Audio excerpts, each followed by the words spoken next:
podcast is brought to you by Daba, your most comprehensive platform for investing in African stocks, bonds, and managed funds.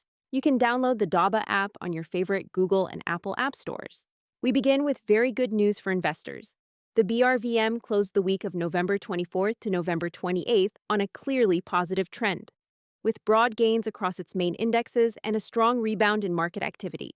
This week confirms that the end of the year is taking shape under the signs of confidence, liquidity, and renewed interest in several key sectors across the Waimi region.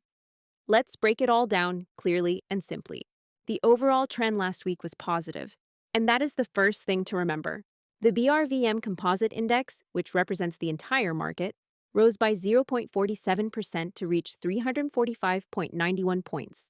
Even a moderate increase like this tells us one thing: the upward momentum is firming, slowly but steadily.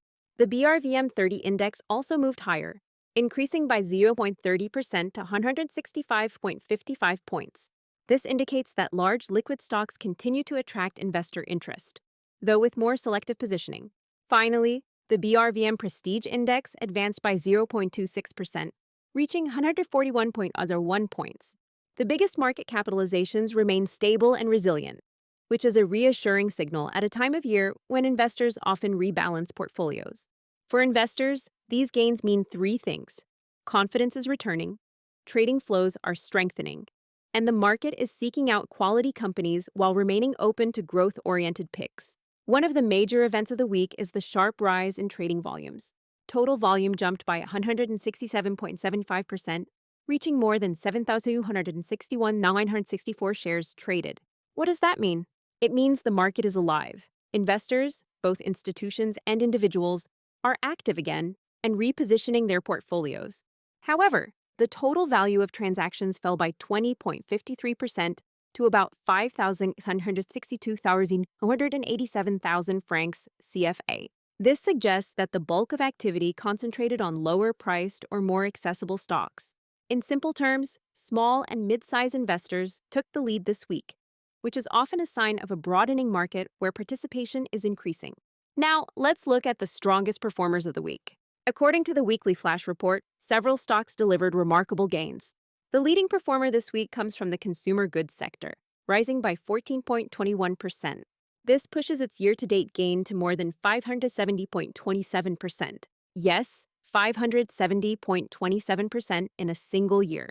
That kind of upward trajectory shows the market is rewarding companies with strong, visible commercial momentum, even in a challenging environment.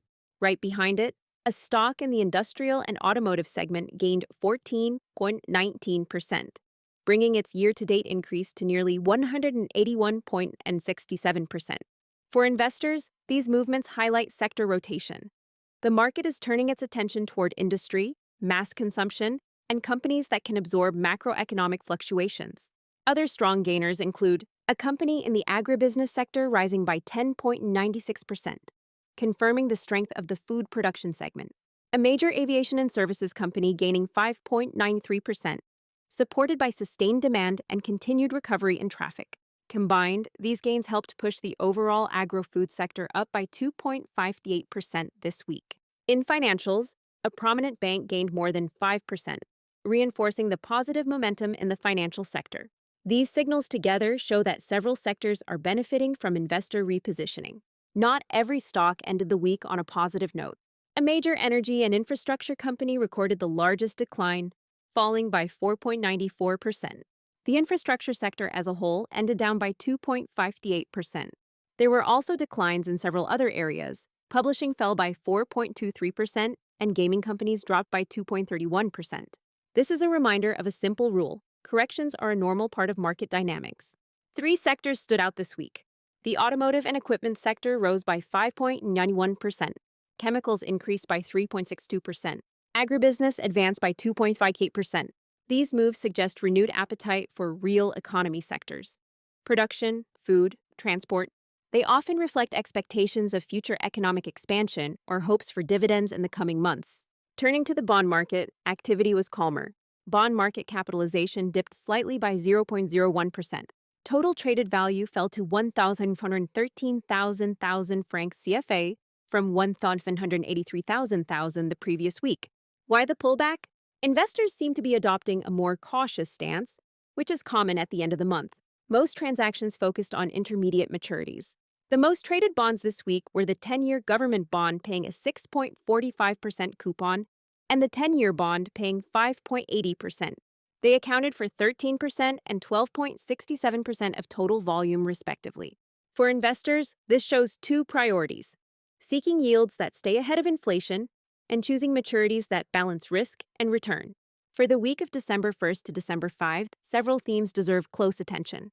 First, sectors that appear undervalued relative to their medium-term potential may continue attracting capital. Second, cyclical stocks tied to consumption or industrial services may benefit from the ongoing sector rotation observed at the end of November. Third, in the bond market, intermediate maturities still offer attractive spreads, making them suitable stabilizing positions inside diversified portfolios. Finally, several sectors have recorded persistent buying flows over recent weeks, suggesting deeper structural repositioning among investors. These signals point to solid opportunities ahead. But for detailed recommendations, projections, and specific names, you already know. That's inside Daba Pro. To receive weekly recommendations, access exclusive analysis, and reduce your investment fees, subscribe to Daba Pro. With Daba Pro, you don't just follow the markets, you stay ahead of them. That's all for today's episode. Thanks for listening to the Daba Markets Talk podcast. We'll be back next week with another update. If you enjoyed this episode, please leave a rating, follow us, and share with friends. Remember, this information is for educational purposes. Always do your own research or consult with a financial advisor before making investment decisions. And download the Daba app on your app store to start investing in African stocks, bonds, and manage portfolios through your phone and find other helpful content. Until next time, keep learning and keep growing your financial knowledge.